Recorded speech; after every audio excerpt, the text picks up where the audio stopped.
Harvest season in Iraq is in full swing. As part of the government's grain purchasing program to encourage cultivation, farmers are entitled to sell their produce to state-run silos at a preferential rate. But they face many obstacles. There is congestion at the silo because of the lab, and the lab results say that some of the products have flaws and cannot pass. Some farmers waited for 10 to 12 days outside the silo doors, and this has caused a lot of frustration among the farmers in this area. At the heart of these delays lies an entrenched system of corruption. Farmers, traders and government officials told Al Jazeera, "We investigated these allegations." Watched by security and government officials, we gained access to the Rusafa silo and its laboratory. This is where the decision is made on how much money each harvest will fetch. Farmers earn up to $460 per ton for the highest grade of wheat, but they're left empty-handed if their grains don't meet minimum quality standards. This particular harvest was rejected because the lab found lentils inside the sample. The rate of acceptance is very good, but we've found some quantities that contain lentils. These statements have startled many, as no lentils are cultivated in the area. Farmers say reports of impurities aim to extort bribes of up to $1,600 per truck. To add further pressure, farmers are left to wait for days, sometimes weeks, outside the silo. Tired of waiting, this small-scale farmer decided to sell his hard-earned harvest to private traders for as little as half the silo price. The silo says there are flaws, or they'll tell you to come back later, so you keep coming back. It's expensive for you, it'll cost a lot. If you sell it here at the wholesale market, it's better than selling at the silo. So what do the traders do with the wheat? This wholesaler openly admitted to selling to the silo, which is supposed to deal only with farmers, not traders. Those who pay will be received, and most of them are traders. This is the truth. It's all about money. If you give money, your product will pass. If not, it will get rejected. Al Jazeera obtained a parliament report dated April 2020, which confirms that merchants sell wheat under the names of farmers and manipulate the evaluation process in coordination with silo management. The report also found collusion to import cheap wheat from Kurdistan and neighboring countries, which is sold to silos at the preferential price as if it was local produce.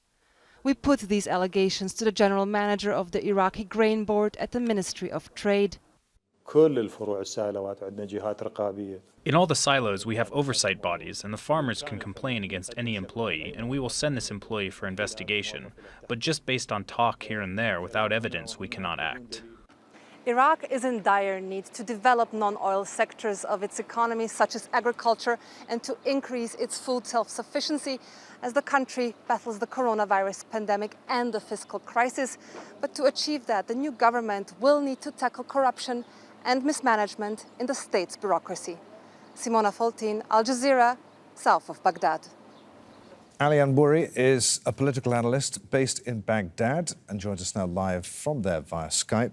Good to have you with us, Ali. Just how widespread is the problem of corruption within Iraq's agriculture sector? Hello to you and to all of your viewers. Corruption in Iraq is almost a trademark. It's not only in the agricultural sector, it's everywhere, and it's crippling the Iraqi economy, unfortunately. And the governments of Iraq, including the last government and even the recent government, has not tackled this issue seriously. There are always hearsays that we will fight corruption, we will end corruption, we don't tolerate corruption, but unfortunately corruption is infiltrated and almost everywhere in the governmental system. So one of the problems of Iraq is corruption, which prevents any kind of development or prosperity of this country. So to encourage Iraqi farmers to produce wheat, the government is buying it from them at a higher price, but that is exacerbating the problem, isn't it? Absolutely. I mean, buying it with higher price is an encouragement for farmers to produce wheat, but at the same time, it opens the door for different kinds of corruption. One of them is pressuring the farmers to pay extra money here and there under the table to the governmental employees in order to get their products taken by the government, by the silos. Or on the other hand, they import wheat from neighboring countries or even from Kurdistan, which is of low price, and try to present it as a product of Iraqi farms. And again, this is another way to